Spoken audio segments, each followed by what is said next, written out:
do Pai, do Filho e do Espírito Santo. Amém. O anjo do Senhor anunciou a Maria e ela concebeu do Espírito Santo. Ave Maria, cheia de graça, o Senhor é convosco. Bendita sois vós entre as mulheres e bendito é o fruto do vosso ventre, Jesus. Santa Maria, Mãe de Deus, rogai por nós, pecadores, agora e na hora de nossa morte. Amém. Eis aqui a serva do Senhor. Faça-se em mim segundo a vossa palavra.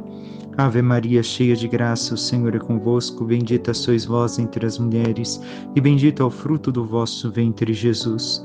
Santa Maria, Mãe de Deus, rogai por nós, pecadores, agora e na hora de nossa morte. Amém. E o Verbo divino se fez carne e habitou entre nós. Ave Maria, cheia de graça, o Senhor é convosco. Bendita sois vós entre as mulheres, bendito é o fruto do vosso ventre, Jesus. Santa Maria, Mãe de Deus, rogai por nós, pecadores, agora e na hora de nossa morte. Amém. Rogai por nós, Santa Mãe de Deus, para que sejamos dignos das promessas de Cristo. Oremos, infundi, Senhor, em nossas almas a vossa graça, como vos pedimos, para que nós, que pela anunciação do anjo viemos a saber o mistério de vossa encarnação, paixão e morte de cruz, cheguemos um dia à glória eterna dos céus, pelo mesmo Cristo, Senhor nosso. Amém. Caríssimo irmão e irmã, hoje damos continuidade ao texto do Evangelho de São Marcos, que paramos no sábado, justamente continuamos aquele mesmo trecho. E muito bom porque, com o domingo, o Evangelho das Bodas de Caná com São João, nós também temos algo que conectar com o Evangelho que hoje escutamos. Escutemos São Marcos. Naquele tempo, os discípulos de João Batista e os fariseus estavam jejuando. Então vieram dizer a Jesus: por que os discípulos de João e os discípulos dos fariseus jejuam e os teus discípulos não jejuam? Jesus respondeu: os convidados de um casamento poderiam, por acaso, fazer jejum enquanto o noivo está com eles? Enquanto o noivo está com eles, os convidados não podem jejuar. Mas vai chegar o tempo em que o noivo será tirado do meio deles. Aí, então, eles vão jejuar. Ninguém põe um remendo de pano novo numa roupa velha, porque o remendo novo repuxa o pano velho e o rasgão fica ainda maior. Ninguém põe o vinho novo em odres velhos, porque o vinho novo arrebenta os odres velhos e o vinho e os odres se perdem. Por isso, vinho novo em odres novos. Palavra da salvação. Glória a vós, Senhor. Caríssimo irmão e irmã, como bem disse, Jesus coloca o exemplo justamente de um matrimônio. E justamente depois de celebrarmos no segundo domingo do tempo comum, sendo hoje a segunda-feira da segunda semana do tempo comum, justamente Jesus também coloca este exemplo de um matrimônio. Por quê? Recordemos o que meditamos no sábado. Foi o chamado, a vocação de Levi, a vocação de Mateus. E ali ofereceu-se um banquete para os publicanos, pecadores, os cobradores de impostos. E assim, os primeiros que encontramos no Evangelho, justamente de sábado, foram os fariseus, que fazem uma crítica, e Jesus responde. Mas hoje escutamos quem?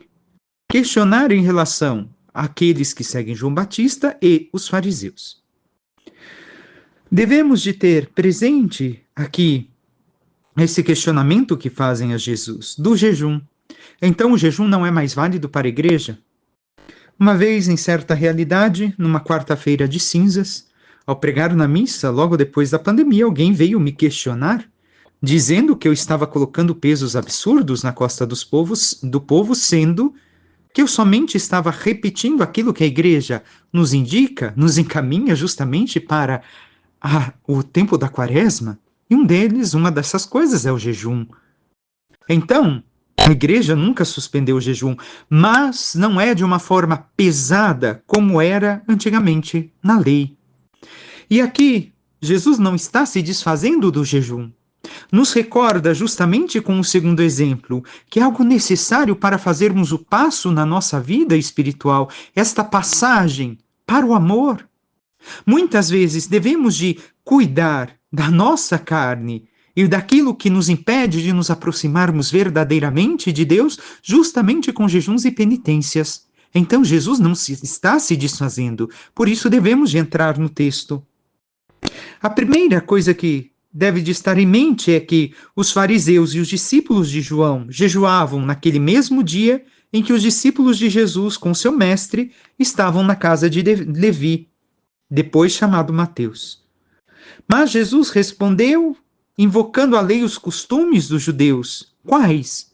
Que no casamento, como ontem meditávamos no domingo no Evangelho, nas bodas de Caná, não se faz jejum. No casamento, se vive a festa, se come e bebe com o noivo.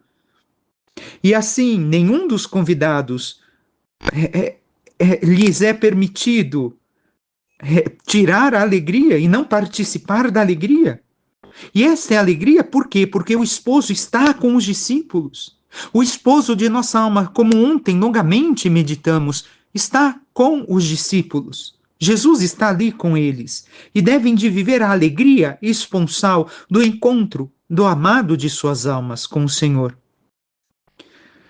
Não deveriam, pois, estranhar que os discípulos do Messias dessem tréguas à mortificação para festejar também as núpcias do céu com a terra e a presença do Filho de Deus entre os homens. Assim, nós devemos de ver que Jesus ensina que a nova aliança não guardará o rigor disciplinar e as práticas exteriores da lei antiga, porque outro é o seu espírito.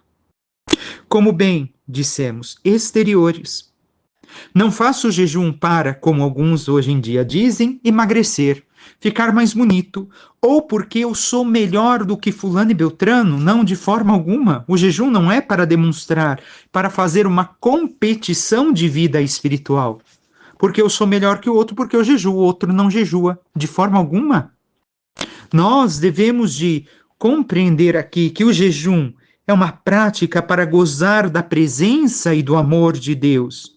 A dimensão espiritual mostrando aos nossos corpos que não existe somente o mundo material, mas existe o mundo espiritual e que nós queremos viver também nele. E nós estamos encaminhando a nossa vida até este mundo, até a glória dos céus.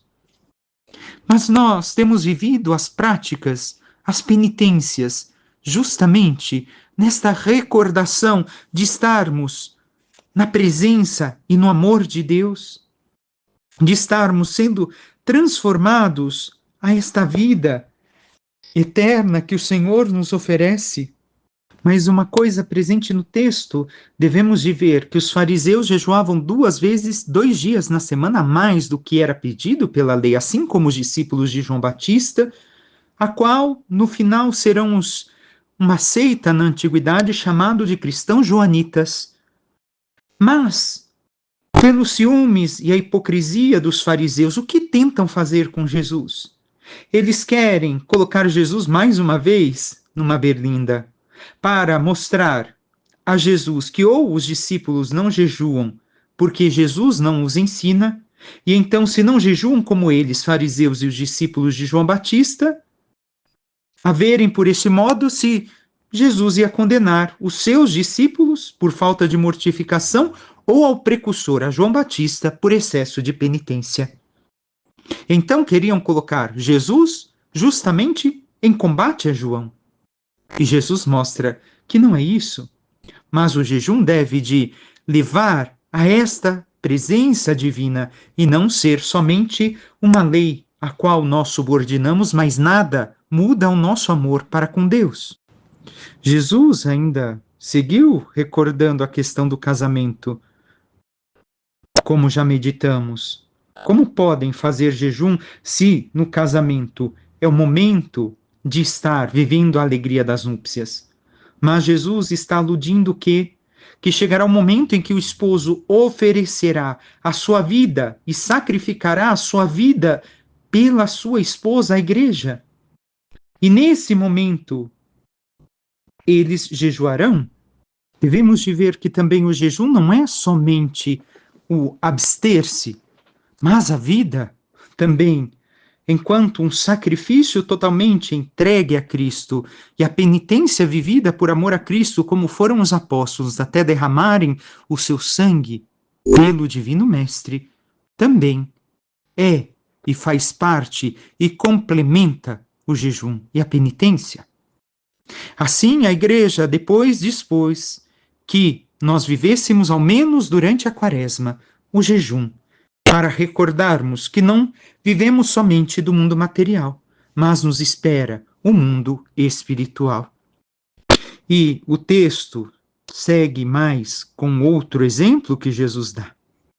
Ninguém põe um remendo de pano novo numa roupa velha. Ao falar aqui, Jesus, do remendo, porque o remendo repuxa, o pano velho, o rasgão fica ainda maior, nos fala aquilo que percebemos, que uma vida nova em Cristo não pode se revestir daquilo que Cristo não nos ensina, daquilo que era a preparação até a vinda do Messias. E aqui não é desfazermos daquilo que a igreja nos ensina, que é necessário para a nossa caminhada e vida espiritual, mas daquilo que é excesso. Como segue no segundo exemplo ao falar dos odres velhos, ao falar do jejum, o que está dizendo Jesus em relação aos odres? Justamente recordando que, se tanto o jejum que praticavam os fariseus e os discípulos de João, 3, 4 vezes por semana, era na espera do Messias, já não tinha mais razão de ser, porque o Messias estava ali. Por quê? O Messias estando ali, então tudo já houvera passado, cessara a razão de ser. Se os requeriam como provas de perfeição de que os evangelizadores da lei nova não pode eximir-se, não era justo exigi-los dos que ainda ensaiavam os primeiros passos da vida cristã. Os discípulos estão ensaiando, estão aprendendo, estão caminhando para aquilo que vai ser a vida em Cristo. O Cristo que diz que o novo não convém ao velho e que misturando-os não se tira bom resultado, e que assim, em relação aos seus discípulos, enquanto não forem renovados, regenerados pelo Espírito Santo, também eu e você, ainda não são capazes desses atos de virtude perfeita, fruto do novo Espírito, de que ora começam a animar-se. Então o Espírito Santo já nos move, já nos renovou, já nos impulsionou a uma vida de penitência, de reconhecimento de pecados, de mudança de vida, para que, assim, caminhando na vida espiritual nova, nós sejamos capazes de atos de uma vida perfeita, de uma santidade? Ou nós não temos buscado o crescimento gradual na vida espiritual, o caminhar cada vez mais em águas, nadar cada vez mais em águas profundas na vida espiritual? É o Senhor que nos chama. O Espírito Santo nos prepara, mas se nós vivemos deste mesmo Espírito, estamos em união com este mesmo Espírito para que ele nos transforme.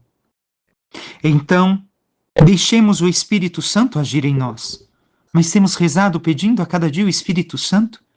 Temos permitido que o Espírito Santo nos renove e, renovados, temos buscado as práticas, os atos de virtude que o Senhor pede a todos nós, como pediu aos santos.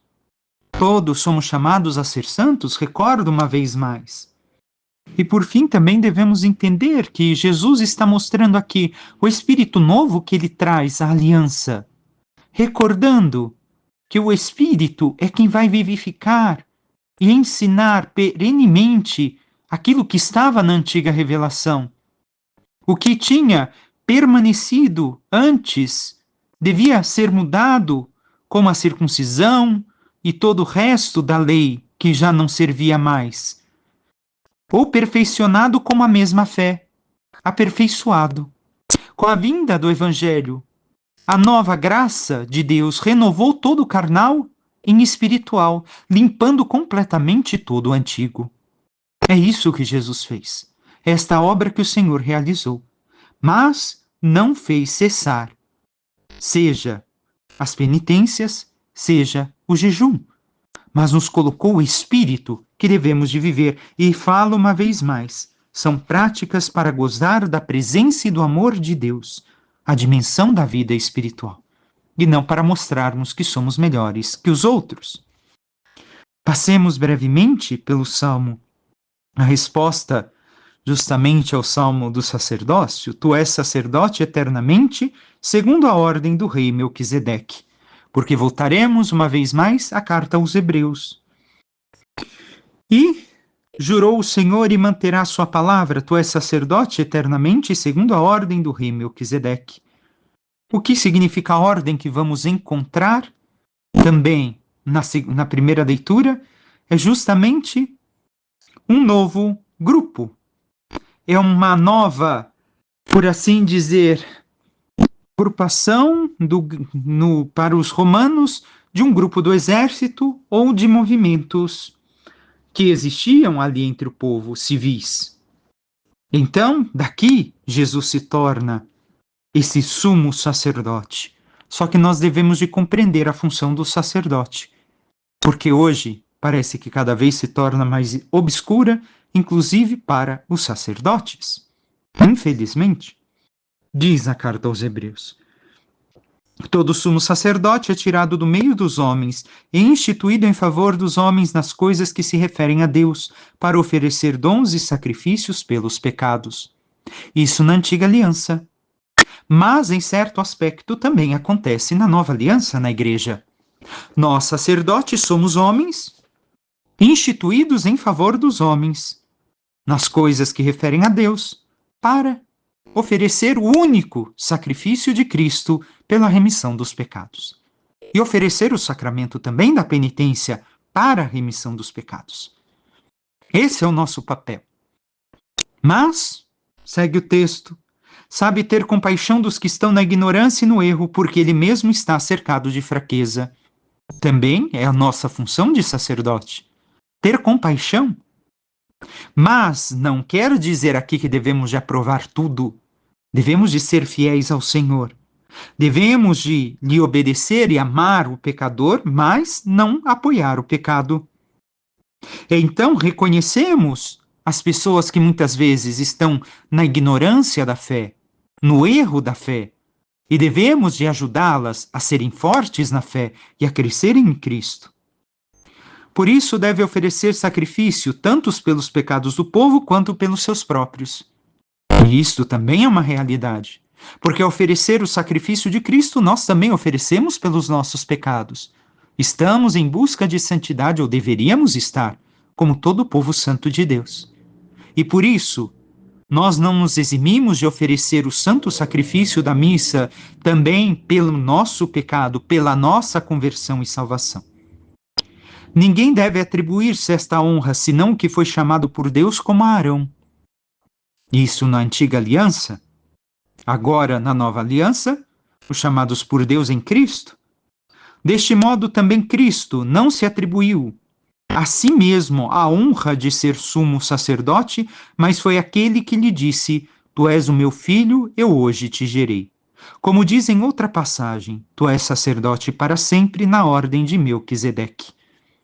Então foi o próprio Deus que fez Jesus sumo sacerdote, mediador entre Deus e os homens.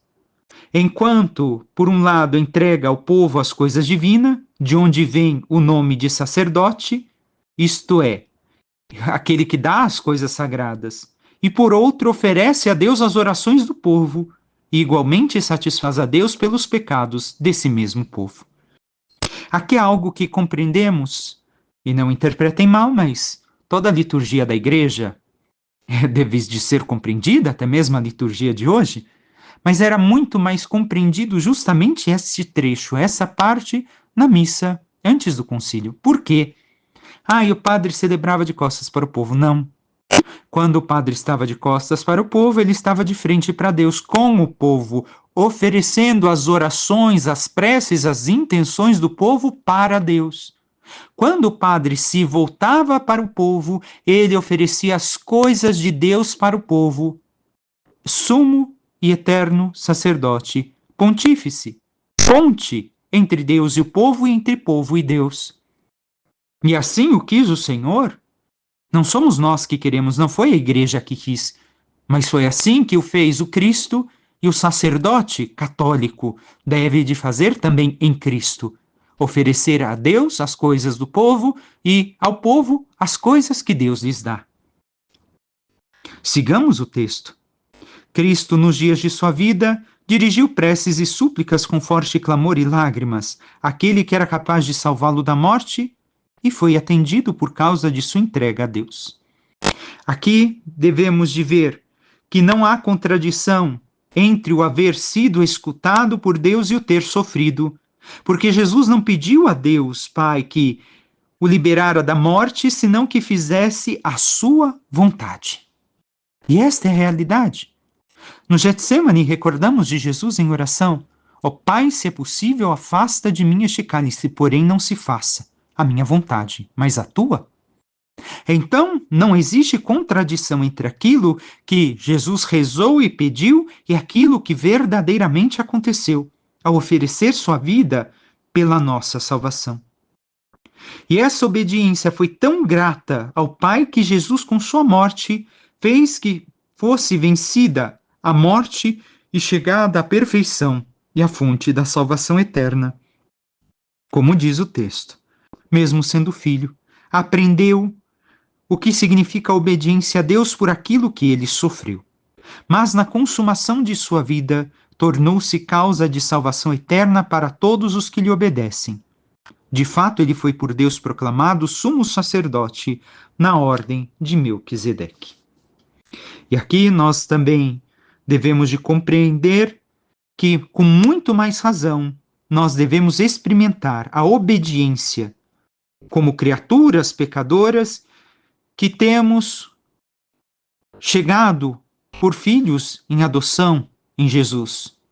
Nós, como Jesus, também somos, pelo batismo, sacerdotes, recordemos, profetas e reis.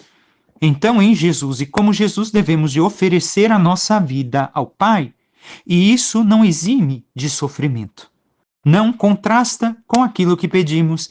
Eu pedi a Deus paz, mas estou com tantos problemas que não tenho paz. Eu pedi a Deus saúde, mas estou com tantos problemas de saúde. Uma coisa não contradiz necessariamente a outra.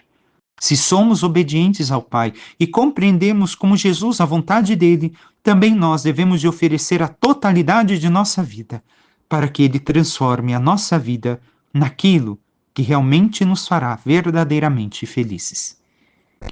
Peçamos à Santíssima Virgem Maria, nossa Mãe, que interceda por cada um de nós e nos ajude a viver verdadeiramente a total entrega de nossas vidas a seu Filho Jesus Cristo, e que possamos, assim, buscar cada vez mais a santidade de nossas vidas, nos penitenciando e jejuando para viver a dimensão espiritual com Cristo, reconhecendo estas práticas para gozar a presença e o amor de Deus também em nós.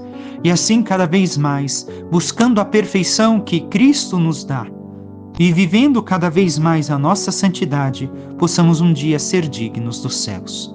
Louvado seja o nosso Senhor Jesus Cristo, para que sempre seja louvado. Por intercessão da Santíssima Virgem Maria, de todos os santos e anjos de Deus, desça sobre cada um de vós, vossas famílias e tudo que vos pertence, a bênção do Deus Todo-Poderoso, Pai, Filho e Espírito Santo. Amém. Deus abençoe, um excelente dia a todos.